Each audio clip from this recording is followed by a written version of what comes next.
আসসালামু আলাইকুম। Technique easy education থেকে স্বাগতম জানাচ্ছি। আমি মোহাম্মদ আব্দুল মোমিন জুয়েল। আজকে তোমাদের সাথে হাজির হয়েছি নতুন একটা সৃজনশীল প্রশ্ন সমাধান নিয়ে, যেটা হলো কুমিল্লা বোর্ড ২০২০-এ এসেছিল। চলো প্রশ্নটা দেখি। এখানে প্রথমে আমাদের দুইটা ইন্ডিভিজুয়াল সমীকরণ দেওয়া আছে, যে 2x - 3y = -5, একটা হলো 3x + y = আমাদের 9। এই দুইটা সমীকরণের উপর বেস করে আমরা সমস্যাগুলো সমাধান করব। একটা সমস্যা আছে হলো এখানে এই যে দুইটা সমীকরণ দেওয়া আছে, 2x - 9y = 6, 4x + 18y = আমাদের 12। এই দুইটা সমীকরণের সাথে কিন্তু আবার আমাদের উদ্দীপকের যে দুইটা সমীকরণ দেওয়া ছিল, এদের কোনো আমাদের সম্পর্ক নাই। তো এখানে এই সমীকরণটা চেক করতে বললো কি এরা সামঞ্জস্য কিনা, এরা নির্ভরশীল কিনা, এদের সমাধান আছে কিনা, থাকলে কয়টা, এই সংক্রান্ত কথা যেগুলো সেটা। তারপরে আরেকটা আছে কি, এখানে সরল সমীকরণ জোটকে আমাদের আর গুণ পদ্ধতিতে সমাধান করবে। যেহেতু আমাদের আর গুণ উল্লেখ করে দিয়েছে, তাহলে আমরা আর গুণ পদ্ধতিতেই সমাধান করব। থার্ড ওয়ান হলো সমীকরণ জোটকে লেখের মাধ্যমে সমাধান করো। লেখের মাধ্যমে মানে কি, যে এই সমীকরণটা যে আমাদের যেটা দেওয়া আছে হলো এই যে এইটা 2x - 3y = -5, এইটা হলো তার গাণিতিক রূপ। এইটাকে যদি আমরা লেখচিত্রে স্থাপন করি, ধরলাম লেখচিত্রে স্থাপন করলে আমাদের বিন্দুটা হবে আমাদের এরকম একটা সমীকরণ গেল। আর দ্বিতীয় আর একটা যেটা আছে, সেটাকে আমরা যদি লেখচিত্রে স্থাপন করি তাহলে আমাদের এরকম একটা সমীকরণ গেল। এই যে লেখচিত্রে আমরা দুইটা রেখাকে যদি আমরা স্থাপন করি, এইটা হলো তার গাণিতিক রূপ, এটা হলো লেখচিত্রে তার বাহ্যিক রূপ। তো এই দুইটা স্থাপন করলে এখন বললো সমীকরণ জোট লেখর মাধ্যমে সমাধান করো। তো এই সমাধান মানে কি, যে সমাধান কিন্তু আমরা প্রতিস্থাপন, অপনয়ন, আর্গুণ যে পদ্ধতিতে করি রেজাল্ট বের হবে। তো একইভাবে এইখানে সমাধানটা কেমন, দুইটা রেখা যে বিন্দুতে আমাদের মিলিত হয় সেই মিলিত বিন্দুটাই হলো তার সমাধান। তাহলে দুইটা রেখা আঁকবো, দুইটা রেখা আমাকে যেখানে ইন্টারসেক্ট করবে, ইন্টারসেক্ট পয়েন্টটাই হলো তার সমাধান। একে একে আমরা আবার সমাধান করব। ক নম্বর প্রশ্নটা আমাকে চেক করতে হবে যে এটা সামঞ্জস্য কিনা, তারপরে এর সমাধান আছে কিনা, এই সংক্রান্ত কথা। সেক্ষেত্রে আমরা কি জানি, যে কোনো এই সমীকরণগুলোকে আমরা কি বলি, সরল সমীকরণ, দুই চলক বিশিষ্ট সরল সমীকরণ। এক্স ওয়াই দুইটা চলক থাকবে, সহগ আমাদের প্লাস মাইনাস যে কোনো কিছু থাকতে পারে, ইভেন জিরোও থাকতে পারে, মানে আমাদের যে কোনো একটা চলক অনুপস্থিত থাকতে পারে। একটা কনস্ট্যান্ট থাকতে পারে, কনস্ট্যান্ট অনুপস্থিত থাকতে পারে, কিন্তু এদের পাওয়ার এক হবে আমাদের, এই জন্য সরল সমীকরণ। তো এই সমীকরণগুলোকে আমরা বলতাম যে যদি আমাদের এই এক্স এর সাথে যে থাকবে তাকে আমরা এ বলি। যেমন যদি আমাদের কখনো 3x থাকে, তার মানে এই ম্যাথটাতে আমাদের এর ক্যারেক্টারে আছে হলো এটা হলো 3। এইখানে y এর সাথে যে থাকবে তাকে b বলবো। এই সমীকরণটাতে আমাদের y মানে হলো এটা, আমাদের b মানে হলো 4, আর কনস্ট্যান্ট c এটা হলো আমাদের 9 দেওয়া আছে। তো এই সমীকরণটা আবার প্যাটার্নটা কেমন হবে, x এর একটা পার্ট, y এর একটা পার্ট, রাইট সাইডে আমাদের কনস্ট্যান্ট থাকতে হবে। রাইট সাইডে শুধু কনস্ট্যান্টই থাকবে, অন্য কেউ না। আর লেফট সাইডে আমাদের এক্স ওয়াই এই পার্টটা থাকবে। এইভাবে সাজানোর পরে আমরা কি করব, এই রেশিওগুলো বের করব। এক্স এর চলকের রেশিওটা বের করব, ওয়াই চলকের যে আমাদের সহগ আছে সেই সহগের রেশিও বের করব, কনস্ট্যান্টের রেশিও বের করব। তবে আমরা যদি দেখি এক্স এর সহগের অনুপাত, যেটাকে আমরা এ দ্বারা ডিনোট করি, প্রচলিত অর্থে এ বলতে এক্স চলকের সহগ বোঝাচ্ছে, আর আমাদের বি বলতে ওয়াই চলকের সহগ বোঝাচ্ছে। এই দুইটার অনুপাত যদি না মিলে তাহলে আমরা সি নিয়ে আলোচনা করি না। আর এই দুইটা যদি মিলে যায় তখন আমরা সি বের করি, রেশিওটা বের করি, এরপরে চেক করি সেটা কি এদের সাথে মিললো নাকি মিললো না। তাহলে আমরা আমাদের ম্যাথটা থেকে চেক করি। প্রথমে এখানে এক্স এর সাথে আমাদের আছে হলো 2, ওয়াই এর সাথে আছে হলো আমাদের +4। তাহলে এই দুইটাকে রেশিও করলে কত হয়, 2/4। এটাকে সিম্পলিফাই করলে, কাটাকাটি করলে আমাদের আসলো হাফ। একইভাবে খেয়াল করো, এখানে ওয়াইয়ের সহগ -9, এখানে ওয়াইয়ের সহগ হলো -18। এই দুইটাকে রেশিও করলে আসছে হলো এখানে আমাদের হাফ আসছে। যখন আমরা দেখব যে আমাদের এক্স চলক এবং সহগ এবং ওয়াই চলকের যে আমাদের সহগ আছে এদের রেশিও মিলে যায়, তারপরে আমরা দেখব তাহলে এবার সি বের করবো। এই দুইটা না মিললে আমরা সি বের করবো না, যেহেতু মিলে গিয়েছে। এখানে আমাদের কনস্ট্যান্ট আছে হলো 6, এখানে আছে 12, যে দুইটা রেশিও করলেও আমাদের এখানে রেজাল্টটা আসবে হলো হাফ। তো এই সমীকরণ যদি আসে, এখন আমাকে চেক করতে হবে সামঞ্জস্য কিনা, পরস্পর নির্ভরশীল কিনা। তো আমাদের এই প্যাটার্নটা, যে আমরা কি বলতাম, যে যদি আমাদের এই যে শেষের যেটা, যদি আমাদের তিনটাই যদি মিলে যায় তাহলে এটাকে আমরা বলি এরা সামঞ্জস্য, এরা আমাদের পরস্পর নির্ভরশীল। আর এই টাইপের সমীকরণের সমাধান থাকে অনেকগুলো। এই তিনটা কথা সত্য হয় কখন, যখন আমাদের এই রকম তিনটাই আমাদের মিলে যায়। তো এই প্রশ্নে যেহেতু আমাদের তিনটা মিলে গিয়েছে, তাহলে এখন আমরা এখানে বলতে পারি কি, যে এই সমীকরণটা সামঞ্জস্য এবং পরস্পর নির্ভরশীল। আমাকে যেহেতু সমাধান আছে নাকি নাই এই কথা বলে নাই, তাহলে ওইটা আমরা আলোচনা করলাম না। এই রকম হলে তিনটা কথা সত্য, সামঞ্জস্য, নির্ভরশীল, সমাধান আছে অসংখ্য। প্রশ্নে উল্লেখ করেই দিছে যে আমাদের এটা কি সামঞ্জস্য হবে কিনা আর এরা নির্ভরশীল কিনা, এই দুইটা শুধু চেক করার জন্য। তা আমরা বলে দিলাম যে আমাদের এই দুইটাতে সামঞ্জস্য এবং নির্ভরশীল। খ নম্বর প্রশ্নটা দেখি। খ নম্বর প্রশ্ন কিন্তু বলে দিয়েছে যে দুইটা সমীকরণ আছে এই সমীকরণগুলোকে আমাকে বজ্রগুণ বা আর গুণ পদ্ধতিতে সমাধান করতে হবে। এর আগের ম্যাথটাতে বললাম কি যে আমাদের এই সরল সমীকরণগুলো লেফট সাইডে এক্স আর ওয়াইয়ের পার্টটা থাকবে, রাইট সাইড 0। এটা হলো সামঞ্জস্য নির্ভরশীলতা, এইটা চেক করার ক্ষেত্রে, যেটা আমরা 12.1 সলিউশনের সময় দেখেছি। আর এখন কি করতে হবে, আর গুণ পদ্ধতিতে ম্যাথটা করতে হবে। সেক্ষেত্রে শর্তই হলো সবাই আমাদের লেফট সাইডে থাকবে, রাইট সাইড 0 থাকবে। কোনো কারণে যদি এরকমটা হয় যে আমাদের চলক কোনো একটা অনুপস্থিত থাকে, সেটাকে আমরা 0 দিয়ে হলেও প্রকাশ করব। লিখলে ভালো, না লিখলেও যে ভুল আছে তা না, বাট দেখার জন্য বা বোঝার জন্য সবচেয়ে ভালো হয়। মানে ধরো এখানে আমাদের ওয়াইটা ছিল না, অনুপস্থিত, ওয়াই ছিল না, 2x = -5। তাহলে সেক্ষেত্রে লিখতাম কি 2x প্লাস অথবা -0 ইন্টু ওয়াই আর হলো +5 = 0।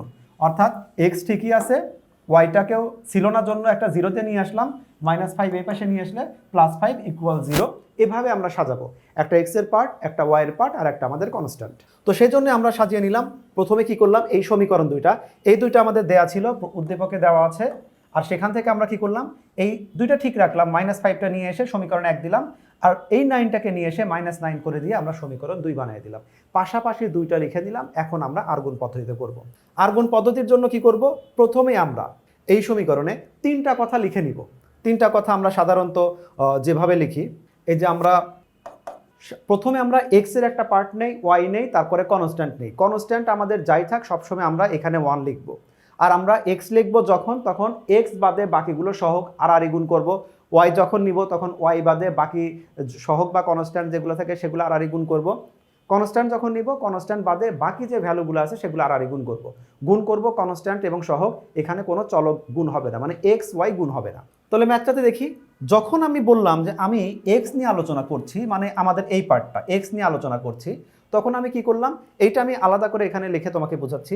আমাদের এইখানে y এর সাথে কি আছে, y এর সাথে আছে একটা -3। আর এইখানে আমরা কি করব, প্রচলিত নিয়মে আমরা বাম থেকে ডান দিকে যেভাবে লিখি, কিন্তু এটা আর গুণ যেহেতু আরই বাম থেকে ডানে নিচে নেমে আসবো, মানে এই দিকে চলে যাব।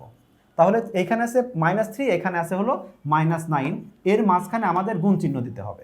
কিন্তু যেহেতু দুইটাই মাইনাস চিহ্ন সহ আছে, তো মাইনাস এখানে গুণ আর মাইনাস তো পাশাপাশি থাকতে পারে না, সেজন্য কি করব, আমরা এটাকে আমরা এরকম ব্র্যাকেট দিয়ে লিখব। তারপর এখানে কি আছে, আমরা এই দিকে গুণ করব, যেটা আর ক্রস মাল্টিপ্লাই করব, আর করব 5, আর এখানে y আছে মানে তার সহগটা আমাদের 1 আছে, কিছু নাই মানে তো 1 আছে। তাহলে এইখানে আমাদের হবে হলো 5 × 1। আর আমাদের এই যে মাঝখানে সাইনটা আছে না, এটা হলো সব সময় আমাদের সূত্রের এখানে মাইনাস থাকবে। এই জায়গায় আমরা কিন্তু ব্র্যাকেট দেই নাই। পজিটিভ থাকলে -5 × 1, এখানে কিন্তু ইন্টু বোঝাচ্ছে, এটা কিন্তু ডট না, মানে দশমিক না।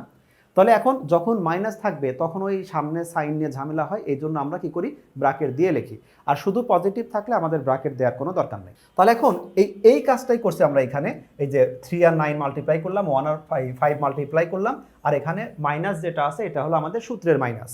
পরবর্তীতে কি করব, আমরা প্রথমে করলাম এক্স এর কাজটা করলাম, এক্স নিয়ে আলোচনা করলাম।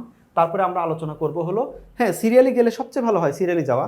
তো আমি প্রথমে এক্স এর পরে আমি সহগটা নিয়ে আলোচনা করি। তো সহগটা নিয়ে আলোচনা কি, আমি এটা আসবো, তুমি ধারাবাহিকভাবেই করবে, আমি বোঝানোর জন্য করতেছি। প্রথমে কি করলাম, আমরা এক্স করলাম, তারপরে কনস্ট্যান্টকে নিয়ে নিলাম। সেক্ষেত্রে কি করব, আমরা আর কি করব, ওই প্রচলিত নিয়ম যে বাম থেকে ডান, তারপরে আর একটা ডান থেকে বাম যেভাবে আসি। তো এখন যখন কনস্ট্যান্ট নিলাম, এইখানে আর যখন গুণ করব, এইখানে এক্স এর সহগ আছে হলো +2, এইখানে ওয়াই এর সহগ আছে +1, দুইটা আমরা গুণ আকারে লিখে দিলাম। তারপরে আমি যখন এই দিকে গুণ করব, এখানে আছে +3, এখানে -3, +3 -3, যেহেতু মানটা নেগেটিভ আসছে তাহলে আমরা ব্র্যাকেট দিয়ে লিখলাম। তো এই দুইটা ম্যাথ কেন আগে দেখাইলাম, যে আমাদের এইটা হলো প্রচলিত, আমরা বাংলা ভাষা যেভাবে লিখি বাম থেকে ডানে দিকে চলে আসি। তো এই বাম থেকে এক্স এবং কনস্ট্যান্ট দুইটাই আমাদের বাম থেকে ডান দিকে শুরু হয়। একমাত্র ওয়াইয়ের বেলায় যেটা হয়, ওয়াইয়ের বেলায় এটা আমরা উল্টা করে দেই, ডান থেকে আমরা বামে চলে আসি। তো ডান থেকে বাম কীভাবে হবে, যখন আমি বললাম ওয়াই, তখন আমাদের এই চিহ্ন সহ ওয়াইটাকে ধরে নিচ্ছি যে ওয়াই আমাদের নাই। তুমি মনে মনে বাদ দিতে পারো অথবা হাত দিয়ে ঢেকে রাখতে পারো যে আমাদের ওয়াই এখানে নাই। ওয়াই না থাকলে এবার আমাদের আর যদি গুণটা করি তাহলে কিভাবে হবে, এখানে আছে, এইবার কিন্তু উল্টাভাবে গুণ হবে। আমরা কিন্তু লেফট থেকে রাইটে যেতাম, একমাত্র ওয়াইয়ের বেলায় আমরা রাইট থেকে লেফটে যাচ্ছি। তাহলে আমরা কি করব, এখানে আছে +5 +3, এই যে +5 +3, সূত্রের মাইনাসটা দিলাম। এরপরে আসবে হলো এই দিকে +2 -9, +2 -9 দিয়ে দিলাম। কনস্ট্যান্টও দেখানোই হয়েছে। তো এভাবে আমি এক্স ওয়াই এবং কনস্ট্যান্টের যে ক্যালকুলেশনগুলো সেগুলো করব। তবে তুমি যদি ম্যাথগুলো প্র্যাকটিস করে থাকো, আমরা হয়তো দেখানোর সময় বিস্তারিতই দেখাই, তুমি সরাসরি লিখে দিতে পারো। কিভাবে করতে পারো? যেমন যখন আমরা এক্সের বেলায় ছিলাম, এক্স যখন নিলাম তখন আমাদের এইটুকু ঢেকে দিলাম, এই যে যেটা আমরা লিখলাম -3 আর -9, তো -3 আর -9 মাল্টিপ্লাই করলে কত হবে? Positive, minus into minus positive, positive 27, তুমি সরাসরি লিখে দিতে পারো। এরপরে এখানে আমাদের পরেরটা কি আছে, যে এক্স বাদে 5 আর হলো 1 গুণ করলে 5 আর 1 যেটা আছে, 5 আর 1 মাল্টিপ্লাই করলে সরাসরি 5 হয়। অর্থাৎ এই যে লাইনটা আছে, তুমি চাইলে এই লাইনটাকে স্কিপ করতে পারো। তুমি প্রথম 2-4টা ম্যাথ হাতে প্র্যাকটিস করার পরে তুমি এই লাইনটা স্কিপ করতে পারো। এক্স এর ক্যালকুলেশন গেল। ওয়াইটা দেখি, 3 আর 5 মাল্টিপ্লাই করলে 15, -9 আর 2 মাল্টিপ্লাই করলে -18, কিন্তু -18 হলো এইটুকের ক্যালকুলেশন, এখানে -18, সামনে আর একটা মাইনাস আছে, তাহলে মাইনাস আমাদের কি আসলো এখানে, এইটুক যদি আমি আলাদা করে দেখাই, এটা হলো 15, এটা হলো মাইনাস, আর এটা হলো -18। সেটাকে কি করলাম আমি, সরাসরি আমি মাইনাস ইন্টু মাইনাস, এটা আমি একেবারে পজিটিভ দিয়ে দিলাম, +18, যেটা তুমি প্রথম লাইনে করতে পারতে। সর্বশেষ পার্টটা এখানে 2 ইন্টু 2 মানে হলো 2, 3 ইন্টু 3 মানে হলো -9, -9 এর সাথে মাইনাস মাল্টিপ্লাই করলে আমাদের পজিটিভ এখানে 9 হয়ে গেল। কি যে অংশটা আছে এটা শুধুমাত্র আমাদের নর্মাল যে ক্যালকুলেশনগুলো হয় সেই ক্যালকুলেশনগুলো, যে ক্যালকুলেশনটা আমরা কিভাবে দেখি, যে এখানে আমাদের এক্স ডিভাইডেড বাই, এখানে যদি বিয়োগ করি তাহলে এটা 22, এখানে আমাদের ওয়াই ডিভাইডেড বাই, এখানে হবে 3 আর এখানে হবে 3, এখানে আমাদের আসবে হলো 1 ডিভাইডেড বাই 11, এরকম আসে। এই যে আমরা যোগ বিয়োগ করে আমরা এই পর্যন্ত শেষ। আমাদের টার্গেট কিন্তু এক্স এবং ওয়াই এর ভ্যালুটা বের করা। তাহলে আমাদের ভ্যালু কনস্ট্যান্ট মান আছে এইখানে, এটা হলো কনস্ট্যান্ট মান, কিন্তু এগুলো তো চলক। তাহলে এই চলককে একবার আমি এই কনস্ট্যান্টের সাথে কম্পেয়ার করব, আবার এই চলককে আমি কনস্ট্যান্টের সাথে কম্পেয়ার করব, কম্পেয়ার করে আমি এক্স এর মানটা বের করব। এখানে আমরা পাশাপাশি দেখিয়েছি যে x/22, y/33, 1/11, সেটাকে কি করলাম, প্রথমে আমাদের ক্যালকুলেশনটা হলো যে এই এক্স এর সাথে আমরা এই কনস্ট্যান্টে ক্যালকুলেশন করলাম, পরবর্তী ওয়াই এর সাথে আমরা কনস্ট্যান্টকে ক্যালকুলেশন করলাম, এইভাবে পাশাপাশি আমরা লিখে দিয়েছি। তুমি যদি চাও উপরে নিচেও করতে পারো, পাশাপাশি করতে পারো। জাস্ট আমরা দুইটা অজানাকে, এখানে এটাই তো জানা, দুইটা অজানা মানকে আমরা জানা মানের সাথে কম্পেয়ার করব। কম্পেয়ার করে তাহলে এখানে কি হচ্ছে, জাস্ট এই 22টা যদি এই পাশে চলে যায়, আমাদের ভাগ ছিল গুণাকারে চলে গেল, কাটাকাটি করলে এখানে আমাদের 2 আসলো। একইভাবে 33 যদি ওই পাশে চলে যায় তাহলে এখানে আমাদের 3 আসলো। যেহেতু এখানে আমাদের কোনো প্রকার মাইনাস ছিল না, তাহলে সাইন কারো চেঞ্জ হলো না, তাহলে এক্স ওয়াই দুইটা সমাধান পাওয়া গেছে, এইটাই হলো আমাদের রেজাল্ট। তাহলে এভাবে আমরা আর কোন পদ্ধতিতে আমরা সমাধান করতে পারি। এই একই ম্যাথ যদি অন্য কোনো পদ্ধতিতেও সমাধান করতাম, সেক্ষেত্রে ম্যাথের স্টাইলটা, প্যাটার্নটা চেঞ্জ হতো, রেজাল্ট আমাদের এটাই বের হবে। ম্যাথের সলিউশন যেভাবে আমরা করি রেজাল্ট আমাদের সেম থাকবে। তো পরবর্তী একটা প্রশ্নে আমাদের এসে কি বললো, এই সরল সমীকরণ যেটা আছে সেটা হলো আমাকে লেখচিত্রের মাধ্যমে সমাধান করতে হবে। একই সমীকরণের সমাধান আমাদের আসলো কি, এবার আমাদের লেখচিত্রের মাধ্যমে করতে হবে নতুন আরও যে সমীকরণ আছে। তাহলে দেখি এবার সমাধানটা দেখি। এই সমাধানটার মধ্যে আমরা নতুন কি জিনিস একটা বুঝতে পারবো, যে সমীকরণের সমাধান আমরা যে নিয়মেই করি রেজাল্ট কিন্তু একই হওয়ার কথা। আগের ম্যাথটাতে আমাদের রেজাল্ট ছিল কত, 2,3। তাহলে এবারও আমরা চেক করে দেখি যে এই ম্যাথের সমাধানও আমাদের 2,3 বের হয় কিনা, কারণ প্রশ্ন সেম।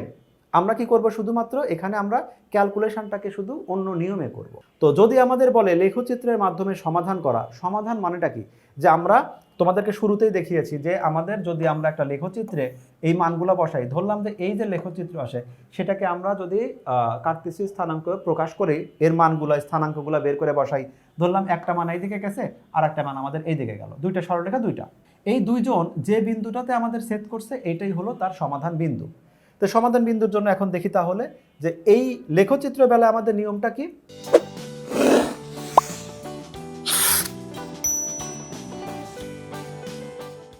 আমরা এক্স ওয়াই যে কোনো একজনের ভ্যালু বের করে সমীকরণ ক্রিয়েট করলেই হবে, কিন্তু আমরা সবসময় ওয়াইয়ের ভ্যালুটা বের করব, মানে এক্সকে আমরা প্রায়োরিটি দিব। তো এই সমীকরণটা, আমাদের সমীকরণের শুরুটা আছে এইটা, তাহলে আমাদের 2x - 3y = -5, এক্স্যাক্ট শুধুমাত্র আমি ওয়াইয়ের ভ্যালুটা বের করব।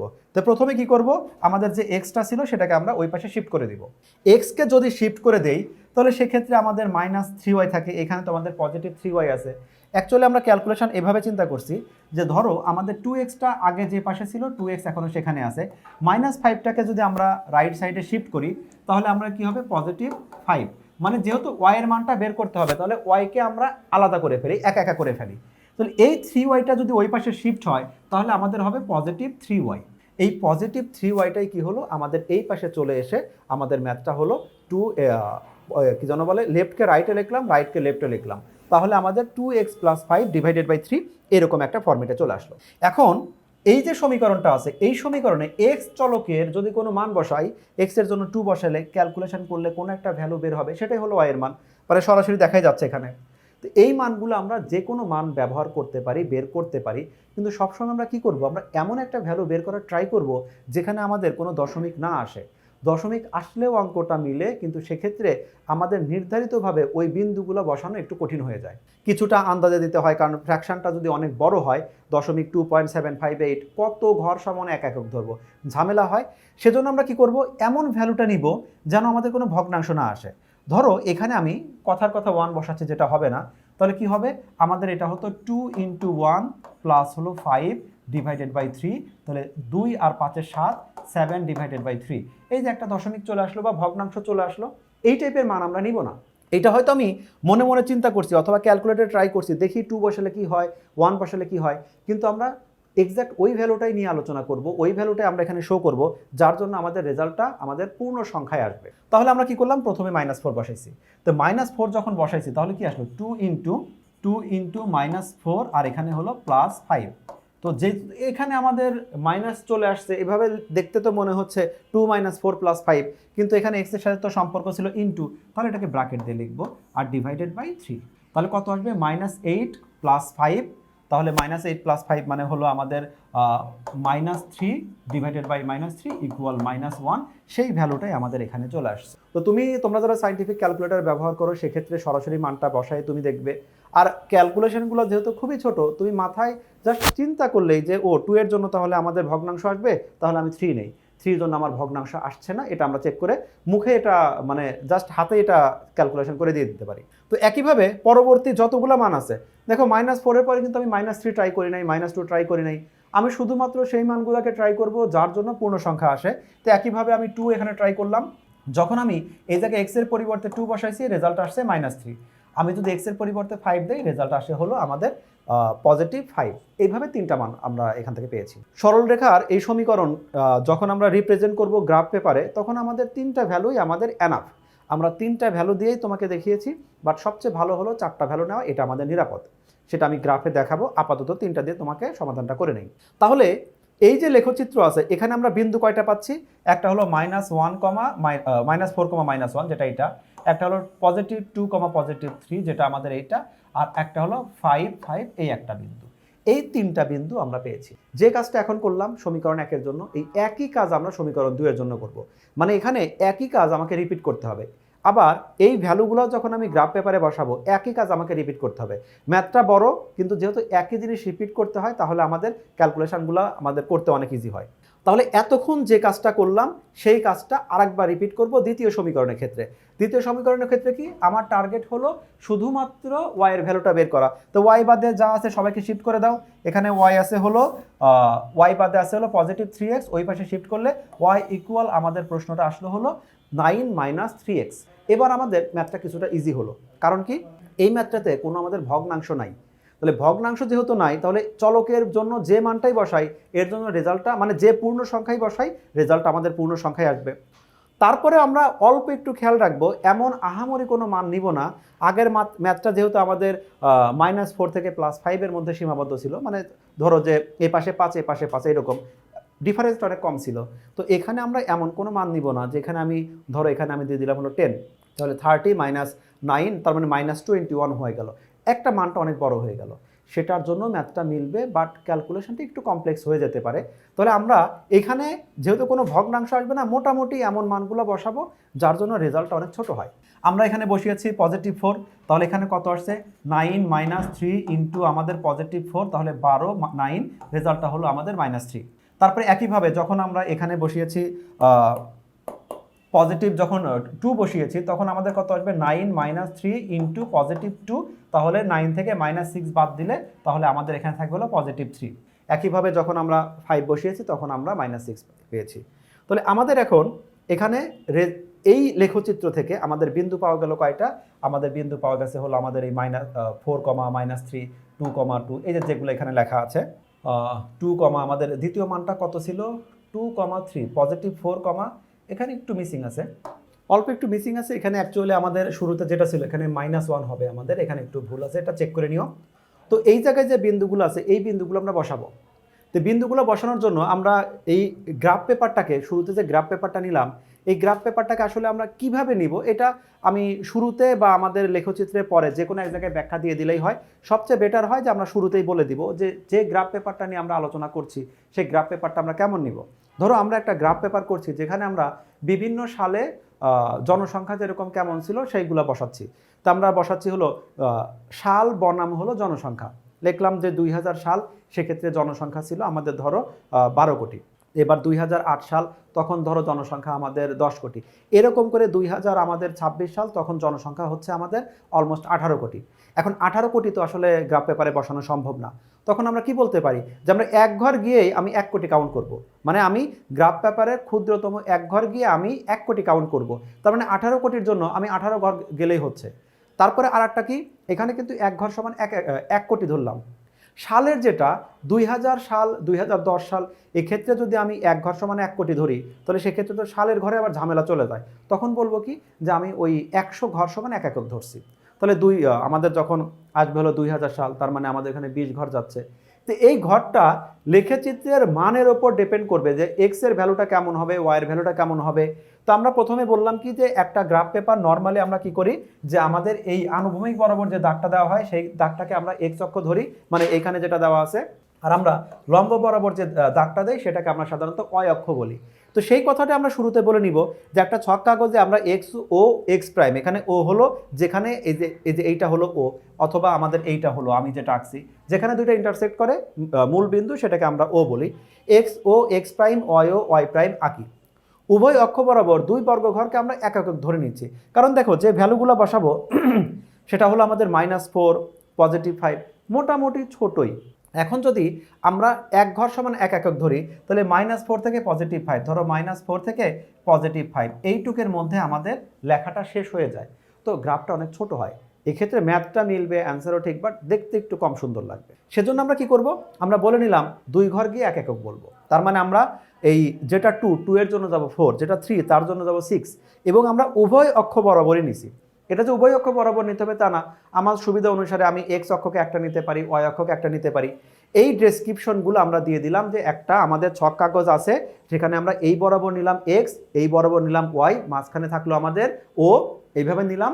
এবং আমরা যে দুইটা সমীকরণ থেকে, দুইটা টেবিল থেকে যে দুইটা মান পাইছি, দুই ধরনের মান পাইছি, একটা সমীকরণ থেকে পেয়েছি আমরা -4, -1, 2, 3, 5, 5, এই বিন্দুগুলো বসাবো এবং সেগুলো যোগ করব, তাহলে একটা আমাদের রেখা পাওয়া যাচ্ছে। আবার আমরা একইভাবে দ্বিতীয় সমীকরণ থেকে যে বিন্দুগুলো পেয়েছি সেগুলো আমরা পর্যায়ক্রমে বসাবো, সেটা যোগ করব, দেখবো আর একটা সরলরেখা হয়ে যায়। এই দুইটা সরলরেখা যেখানে আমাদের ইন্টারসেক্ট করবে, এই ইন্টারসেক্ট পয়েন্টটাই হলো আমাদের সমাধান বিন্দু। এবার আমরা গ্রাফ পেপারটা দেখি। গ্রাফ পেপারে দেখো বিন্দুগুলো আমরা কিভাবে বসিয়েছি। আমাদের টার্গেট কি, ওইখানেও লিখে দিয়েছি, এখানেও, দুই জায়গায়। যদিও এক জায়গায় দিলেই হয়ে যায়, দুই জায়গায় দেওয়াটা আমাদের অনেক ভালো হয়। আমাদের এই বিন্দুটা খেয়াল করি, এই বিন্দুটা কত আমাদের -4, -1। -4, -1 মানে কি, আমরা তো বলে নিয়েছি যে আমরা 2 ঘর সমান 1 একক ধরবো। তাহলে অ্যাকচুয়ালি এখানে আমাদের -8, -2 এইভাবে আমাদের বিন্দুটা আসবে। মুখে বলবো যে আমরা এখানে লিখেও দিব যে আমরা -4, 1 গিয়েছি, কিন্তু আমরা কি করব, বসাবো, এখানে বসাবো ডাবল করে। এই দেখো এখানে আমাদের 5 ঘর, 6, 7, 8 ঘর আমাদের। এরপরে কি, তাহলে 4-এর জন্য 8 আসলাম। এবার 1-এর জন্য আমি -2 আসবো, -2। এই ফাইনালে আমি হলো এইখানে দাগ দিব। আমি কিন্তু আগেই দাগ দিব না, দুইটা বিন্দু আসার পরে তারপরে দাগ দিব। পরের বিন্দুটা দেখি 2, 3। তাহলে 2 এর জন্য কত যাবে, 2 এর জন্য যাবে 4, আর 3 এর জন্য যাবে 6। দেখো তাহলে এই বিন্দুটা 2, 3, 2 এর জন্য আমরা যাবো হলো 4, 3 এর জন্য যাবো 6, 1, 2, 3, 4। এবার 1, 2, 3, 4, 5, 6, এই যে বিন্দুটা গেলাম। এরপরে আরেকটা বিন্দু নিব কত, 5, 5। তাহলে 5, ডাবল করলে কত হয়, 10, 10। দেখো আমরা এক্স বরাবর আমরা 10 ঘর গেলাম, আবার 10 ঘর গেলাম, ফাইনালি হলো আমরা দাগটা দিলাম। এই যে লাল সমকোণের মধ্যে দাগ হচ্ছে, এই দাগগুলো কিন্তু আমাদের দিতে হবে না। এখন আমরা যে এই যে 3টা বিন্দু আমরা স্থাপন করলাম, এই 3টা বিন্দু আমরা যখন এরকম যোগ করব, তাহলে একটা সরলরেখা আমরা পেয়ে গেলাম। যেহেতু ম্যাথটা সরল সমীকরণ, এক্স ওয়াইয়ের উপর কোনো পাওয়ার নাই, তাহলে নিশ্চিতভাবে এটা একটা সরলরেখাই হবে। তোমাদেরকে আমি বলেছিলাম যে আমরা কি করব, 3টা নিলেই হয়, বাট 4টা নেওয়া বেটার। 4টা নেওয়া কেন বেটার, ধরো আমাদের এই 3টা বিন্দুর মধ্যে, এই 3টা বিন্দু আমি এখানে ড্র করতেছি। প্রথম বিন্দুটা এখানে, এই এই বিন্দুটা এখানে, ধরো এই দুইটা বিন্দু সঠিক, এখানে আমি ক্যালকুলেশনে কিছুটা ভুল করেছি, যোগ বিয়োগের সময় কোনো একটা ভুল হয়েছে, যার জন্য বিন্দুটা আমাদের এখানে চলে গেল। তাহলে এবার কিন্তু এদের যোগ করলে কিন্তু সরলরেখা হচ্ছে না। যেহেতু সরলরেখা হচ্ছে না, তার মানে আমাদের যে কোনো একটা বিন্দু আমরা ভুল করেছি। এখন অ্যাকচুয়ালি কোন বিন্দুটা আমাদের ভুল হয়েছে এটা কিন্তু এখান থেকে আমরা নিশ্চিত করে বলতে পারি না যে ভুলটা কোথায়। কারণ এই দুইটা যোগ করলে একটা সরলরেখা হয়, এই দুইটা যোগ করলে একটা সরলরেখা হয়, এরা যোগ করলে একটা সরলরেখা হয়। সরলরেখা তো হচ্ছে, কিন্তু আমাদের ভুল কোনটা? কিন্তু কখনো যদি তুমি চারটা বিন্দু নাও, তাহলে ধরো একটা বিন্দু এইখানে, একটা এই বিন্দুটা এইখানে, আর একটা বিন্দু আছে এইখানে, আর এই বিন্দুটা এইখানে। এবার এই তিনটা যোগ করলে আমি সরলরেখা পাচ্ছি, তার মানে এই যে বিন্দুটা আছে এই বিন্দুটায় আমাদের ক্যালকুলেশন কোথাও না কোথাও ভুল হয়েছে। তাহলে আমাদের তিনটাকে একসাথে ক্যালকুলেশন করতে হবে না, শুধু যেটা সরলরেখার বাইরে চলে গিয়েছে আমরা এবার চার্ট দেখব, দেখে শুধু একটাই ক্যালকুলেশন করে দেখবো আসলে ঠিক আছে কিনা, এবং দেখবো ওইখানে ভুল আছে। তখন আমরা ক্যালকুলেশন করে ওই এই পয়েন্টগুলো যেখানে আমরা ডেসক্রিপশন দিচ্ছি সেখানেও ঠিক করে দিব, পাশাপাশি আমাদের এইখানে এটা মুছে দিয়ে আমরা এখানে দিয়ে দিলাম যে না এইখানে হওয়ার কথা ছিল। তো এভাবে আমরা প্রথম সমীকরণটা বসায় নিলাম। ঠিক আমাদের দ্বিতীয় সমীকরণটা কি আছে, যেমন এই বিন্দুটা 2 3 আগের মতোই, এটা হলো -4, -3, সরি +4 -3, তার মানে হবে কত, +8 -6। +8 মানে x অক্ষ বরাবর 8 ঘর যাবে, -6 মানে y অক্ষ বরাবর নিচের দিকে আমাদের 6 ঘর যাবে। তাহলে আমি গেলাম কত, প্রথমে গেলাম হলো পজিটিভ এই 5 ঘর, 6 7 8 ঘর, আর -6 5 এই যে 6, তারপরে আমি এই ঘরটাকে মার্ক করলাম। তাহলে কিন্তু দুইটা ঘর যাওয়ার পরে x y, তারপরে ফাইনালি আমি মার্ক করব, এর আগে না। একইভাবে আমি এটাও মার্ক করলাম, মার্ক করে এই যে রেখাটা আছে এই রেখাটা আমরা করলাম। এখন দেখলাম যে আমাদের এই রেখাটা কোনো একটা বিন্দুতে আমাদের মিলে গিয়েছে, তার মানে এইটাই হলো আমাদের সমাধান বিন্দু। এখন কোনো সময় এমনটা হতে পারে যে আমাদের আমি এটাকে একটু জুম করে তোমাকে দেখাই, যে মিস্টেক মানে এরকমই সাধারণত 80% সময় চলে আসে, বাট কখনো কখনো একটু ঝামেলা হতে পারে। আচ্ছা আমি জুম করে নিলাম, আমাদের যে সরলরেখাগুলো আছে সেই সরলরেখাগুলো দেখো এইখানে কিন্তু এক্স্যাক্ট একটা নির্দিষ্ট বিন্দুতে আমাদের মিলে গিয়েছিল। তাহলে আমি নিশ্চিত করে বলতে পারছি যে আমাদের পূর্ণ সংখ্যা এখানে কিন্তু সমাধান হলো 2,3, মানে 2,3 বিন্দুতেই আমাদের এই দুইটা সরলরেখা পরস্পরকে ছেদ করেছে। তাহলে এইটা হলো আমাদের সমাধান। কিন্তু এখন যদি আমি জুম করেছি, তোমরা মোবাইলটা একটু জুম করে দেখো, রেজাল্টটা মনে করো যে কোনো কারণে এই যে এইরকম হলো, তারপরে আর একটা এরকম চলে আসলো, তাহলে এইবার যে আমাদের বিন্দুটা মিললো এটা কিন্তু আমাদের ওই যে বর্গঘরের যে কোণাগুলো আছে সেখানে মিলে নাই, মাঝামাঝি মিলছে। এক্স্যাক্ট মাঝামাঝি মিলছে কিনা সেটা আমি বুঝতে পারছি না। তো এসব ক্ষেত্রে এখন ধরো তুমি 2 ঘর সমান 1 একক ধরছো, ধরে তুমি টোটাল অ্যান্সারটা বের করে ফেলছো। টোটাল অ্যান্সার যখন বের করে ফেলছো, এখন তুমি এইটাকে যদি মুছে দিয়ে নতুন করে আবার ড্র করতে চাও, একটা লম্বা সময় তোমার নষ্ট হয়ে যাবে। তো এসব ক্ষেত্রে কি করবে, এটা কিছুটা চুরি হয় কিনা জানি না, বাট একদম 100% মনে হয় হালাল ওয়েও না।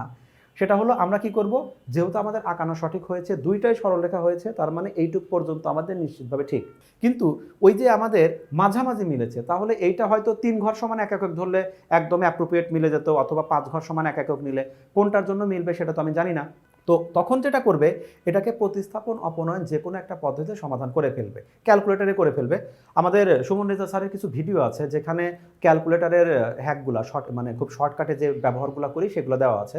তো তুমি সেখান থেকে ওই আমাদের ওই ভিডিওগুলো দেখে নিও যে কীভাবে ক্যালকুলেটারে খুব শর্ট আমরা অ্যান্সারটা বের করতে পারি। যখন তোমাকে গ্রাফ পেপারে করতে বলছে, তোমাকে গ্রাফ পেপারে করতেই হবে, করে তুমি ওই ক্যালকুলেটারে ধরো 10-20 সেকেন্ডের একটা ক্যালকুলেশন, সেটা তুমি ক্যালকুলেশন করে দিয়ে চেক করলে আসলে আমার রেজাল্ট ঠিক আছে কিনা। আর কখনো যদি আমাদের এক্স্যাক্ট এরকম ঘরের এরকম বিন্দুতে না মিলে আমাদের একটু বাম ডান কোনো জায়গায় মিলে যায়, সেক্ষেত্রে আমরা নতুন করে আর বলবো না যে কোথায় মিলছে।